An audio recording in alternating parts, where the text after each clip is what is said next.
Lately, I've been talking about self-care and how important it is.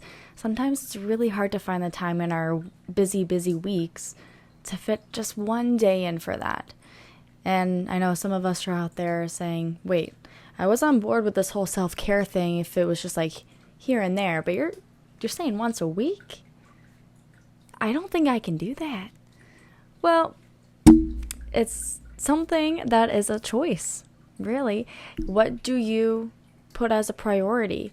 What would you rather see in your life? Yes, it feels good to get stuff done and feel productive, but that's not very fun for our body. And yeah, we get the weekend, or if you have to work retail on the weekends and you get 2 days that may rotate, sometimes you don't get a choice.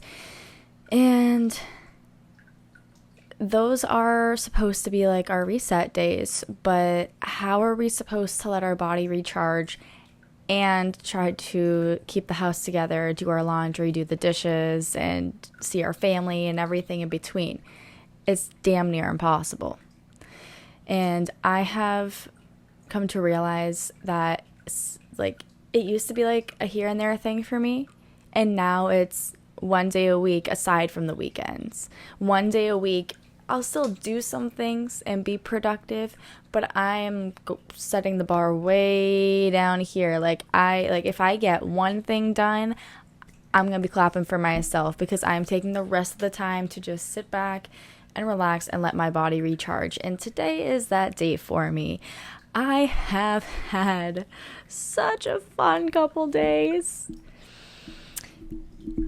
Oh, yeah, so story time, I guess, to go into detail on that. This past Friday the 13th, the bus driver for my daughter, she's in kindergarten this year, and mind you, we've only been in school for like a month, if that. And every single day, she insisted on taking the bus to and from school. She doesn't have to, she knows this, and she insisted. So she has been on the bus, and every single day I will leave around 3:10, 3:15, and I'll go pick up my son, and then we'll come back and we'll wait for my daughter to get off the bus. They start a little late, so they get home later. So her drop-off time isn't until 4:05, and they're always at least 10 minutes late, which not a huge deal. I just chill with my son. Sometimes we'll even bring out a can of whipped cream and we'll just sit there and eat whipped cream and wait for her. So typically she'd get home around 4:15, but we're always home around 3:50 at the latest. And then we go inside, wash him up, go out, we'll wait for her. And then this day in particular, for whatever reason, so just so you guys can paint the picture in your minds. This bus, when you're driving up the main road to turn onto my road, there's my road, and then there's another road directly across the street. So the bus goes to that other road, and then goes up the main road more, turns around, and then goes on my road. But this day in particular, the bus driver decided she was going to just keep going straight up the main road, do those first, come back around, go on my road before the other one, and then turn around and go there.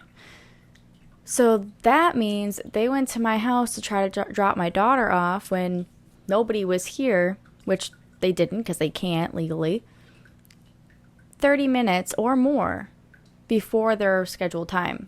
So I was gone getting my son, and mind you, just keep this in the back of your mind for future reference, I bring my dog with me every day. She sits in the passenger seat. She's all with her little leash, buckled up, kind of, sort of, jerry-rigged. I mean, I don't know how to describe it, where it's not like a human car seat, seatbelt. It's not like a person seatbelt, but she has her own thing hooked up, and she just chills. She's so good in the car, and every single day she comes with me. So we come back, and I see her bus pulling off of that other road, and I'm turning onto my road. I'm thinking, oh wow, they're a little early today. I guess I'm just barely going to be beating them there, and the good timing, I guess. I got lucky. I look in the rear view, and they're turning the other way. back towards the school the other way. So I'm like, well, well, maybe they're just doing a big circle today. And mind you, when I left to get my son, I saw a bus coming up that main road, but there are so many buses that go on my road, I really didn't think much of it. So then, like, the pieces started kind of fitting together. I'm like, oh, she changed it. So there's like 3 or 4 different ways, if not more ways, to get to my house. So I'm thinking, oh, maybe they just did a big circle. Like, she knows what my car looks like, she knows what I look like, and I have my dog in the car, which she also knows what she looks like. I mean, she's massive, and she's at the bus stop every single morning. So we're kind of hard to miss. And like, oh, maybe she's gonna come full circle and meet me at the house now that she saw me. No. So I went to my house just in case. Nothing. I called the bus transportation company. No answer. And mind you, I tried like 8 times. No answer. I called the school. A handful of times as well. No one answered. Why? Because school's over. Why do you need to call the main office? Why on earth would we answer you? That was such a amount of sarcasm that came out from there, right there. But oh my God. This is my first kid in a school.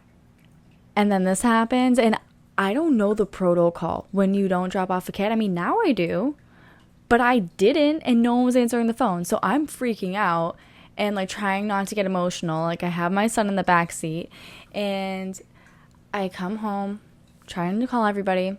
And after I couldn't get in touch with the bus company, I couldn't get in touch with the school, I went to the school, the bus wasn't there, and then that's when I was like, oh, maybe they went for full circle. So then I came back home and I'm doing all this. No one answered, so I called the police station, say like, hey, do you know if I have the right information here? Like, do you know the protocol? Like, if they can help at all. They're literally right in between me and the school. And I called them twice, and no one answered.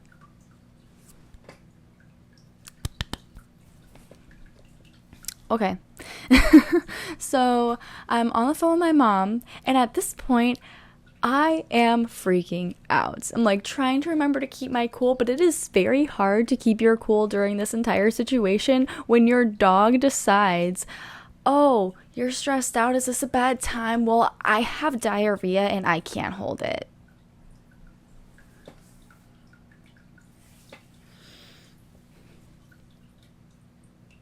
Thinking back on it, like, I still want to cry because it was just so bad. It was so bad. She did it like 2 or 3 times. Not even like it started on my center console. Like, she turned around, butt towards me, and did the first one on my center console, between the center console and the seat, on my shifter, in like this where you put like I don't know, some cars have like a little space where you can put stuff in front of the shifter, in there, in the vents, on the door. She even managed to pull up part of the seat cover. I don't have leather seats, and like the seats, there's part of it in the middle on the where you sit and where your back is, it has like holes everywhere. Like, that's just like the design of it.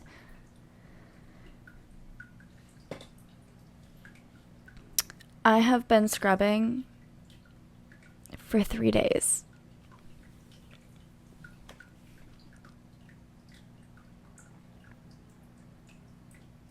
Yeah. And I got home from all this. I got my daughter from the bus, had to go back to the school, and she almost wouldn't even get in the car, and my son was crying because it smelled so bad. And I was just trying so hard to be like, I understand, I don't like it either. Like, I'm just like trying to be so calm with them, like, it's not a big deal, even though I'm like dreading the cleanup of all of this. And so we get home. You just can't make this up. We get home, and I'm scrubbing the seats, and then my mom calls me.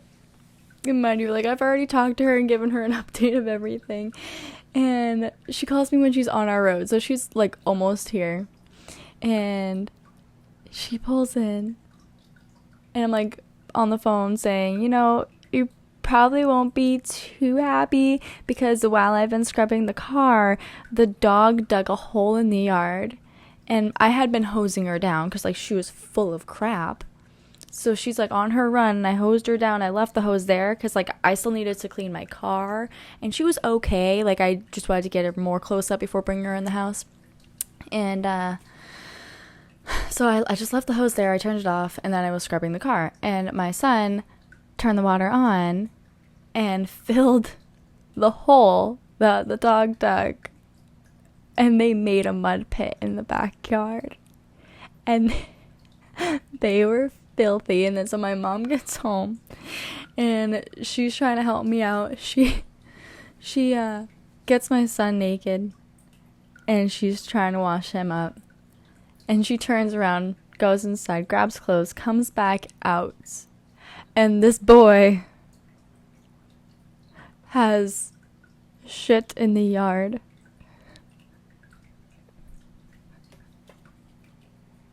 He was so proud.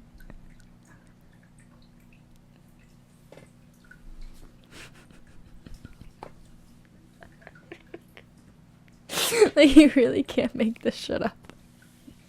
And then I went to go inside, and my mom thinks she's so funny. We have a skunk around here. We've seen it a few times recently. And I leave the slider door open when we're home and it's nice out. Get some fresh air through the house. I have an outdoor cat. He likes going in and out. And my mom, she's like, I just saw something move in there. Like, you didn't. You didn't. She's like, no, I'm being serious. Like, why? You left the door open the whole time? I'm like, just since we've been home, like, I always leave it open. What do you mean? And she's like, well, I just saw something black and white in there. Like, I'm not kidding. And I'm, like, trying to creep towards the door a little bit. And I'm like, you're messing with me. She's like, no, I'm not. There's something just moved. It was right there, and it went towards the living room. So I'm, like, peeking around corners. I'm like, you are messing with me. And she is so serious. And I creep a little more, and I hear her laughing. She's like, that would be funny, though. She's like, that's the last thing you need, huh? Mother? Okay. I'm like, that was mean. I don't appreciate that. Although funny. And then I go back to scrubbing the car, and I know this is a long story. I apologize. My life is very eventful, though. So I'm scrubbing the car, and my mom's like, hey, we have that ice cream social tonight, right? I'm like, oh my God, it's already 6 o'clock. It's from 6 to 8. And I'll be damned if I'm going there past 6:30 with a bunch of tired, sugared up toddlers. No, my plan was to get there at 6, like, in and out. So, we had to switch the car seats into her car. We took her car. We got there about 6:30, had some ice cream. They did balloon animals. It was a good time. And then we get home, got inside, got them to bed. My son did not fall asleep until 9:30. As soon as he did, I went outside, and I was still scrubbing until 11 o'clock at night. I got into bed, about to fall asleep. And mind you, because of my new routine, I am used to falling asleep at 9 p.m. So now it is almost midnight. I'm about to fall asleep, and I hear my dog whining. I immediately jump out of bed, and I am racing to the door. I put her outside, and she, for whatever reason, at night, if I don't, like, walk out with her, she ain't going. And I'm, like, half asleep, no shoes on, and I'm like, all right, just, like, go pee and poop. And she went pee, came back, and no, I had to send her back out. And she just laid there on the ground and stared at me. Like, your stomach was just making the most god-awful noises, and you were fussing like you were about to explode in my room, and now you're outside, and you got nothing? Okay, brought her inside, put her in, went to bed. She wakes me up 5:30, 6 o'clock. Same thing. I put her out, I put her on the run. And I just started my day from there. And that was also the first morning of soccer. We have had one practice. This was the very first game, so I am going with very little sleep, no assistant coach, because I totally forgot to ask that. And yeah, it was a great game. It was absolutely hilarious watching toddlers play soccer for the first time. That was adorable. And then immediately after, come home, get changed, go apple picking. There is a fly in here. I don't like it. So we go apple picking, and we get there and we're like, oh my god, it's so nice out. Such a nice breeze. As soon as we start, that sun comes out. Oh my god, we were dying. It was horrible. It was absolutely horrible. And we got home, kids fell asleep in the car, brought them inside, and I go outside while they're napping and I scrub more. And that was around 3:30, 3:45. And I scrubbed again until about 6 o'clock, and then I made dinner. Yesterday, I was very fortunate to be invited to a Patriots game. And we had really good seats. It was a really good time. And I just really, disconnected from my reality with just my bad luck situations. And I was like, you know what? I need this. I'm going to take this. And it was amazing, but my throat now hurts because of yelling so much. And I was on my feet for days now. And I was also stuck with the smell in my car for the hour and 45-minute drive down and the 2-hour and 15-minute drive back because of the traffic. Thankfully, I have air freshener that I've been keeping on me because it's that bad. So now this morning I get up and I threw out my back about 2 years ago. I know I'm very young. How'd you throw out your back, Kendra? I was doing dishes. What a story. The doctors said it was just from probably a combination of just having poor posture and having to bend over and pick up a bunch of the kids' toys over and over and over and over again. And just, it was a little movement, just did it. I was leaning forward to grab more soap and nope. So yeah, that's my action-packed story of how I threw out my back at a very young age. And it is a challenge for sure. So if I stand or sit for longer than 30 minutes, I am in an excruciating amount of pain. I have been to chiropractors and physical therapists, and I have my own yoga routine every day to help with it. And it's so amazing what that alone does for me, and just staying active, eating right, and actually taking care of my body. For years, I've known that you're supposed to, but for years, I've just not really cared that much. I cared, but I didn't care to actually look at ingredients and everything and really be picky when I grocery shop. And now I do, and it's a really big difference, and I'm still, new to it all. So I definitely still have a lot to learn with it. But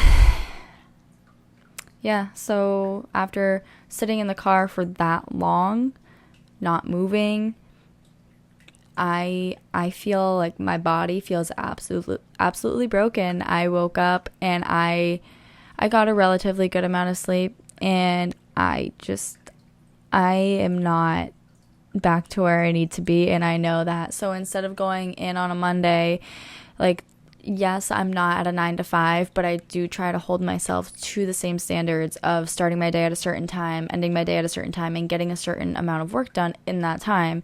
And today I am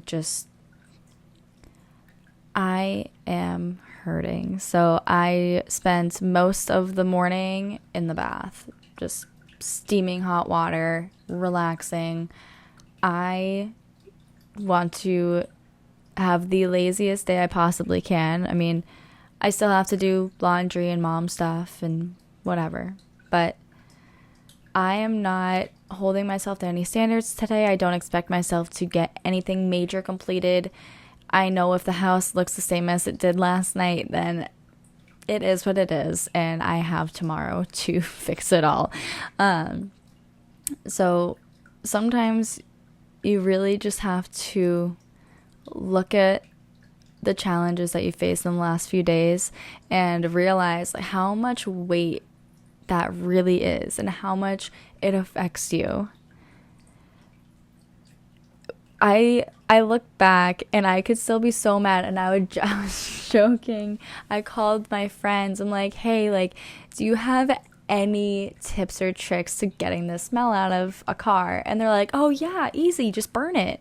I'm like, okay, that was my first thought, but obviously I can't do that. Like, honestly, I think at this point I would be better off scrapping the car and taking out an auto loan for a new one, because it is horrible. It is so bad, but like I can't help but look back and laugh about it. I could be so mad. And I definitely shed tears. Like, I was very stressed out, and that's just what happens when I get stressed out and frustrated and overwhelmed. I just cry. That's just how I express it. And I could still be in that headspace, and I am just choosing not to be, because even though it's not a great situation to have to deal with, it is what it is. And there's no point in carrying on those feelings when you can't change it. You can't change what happened. I can't undo any of that. Now I just need to look at the next step of what do I have to do to get through this, to resolve this.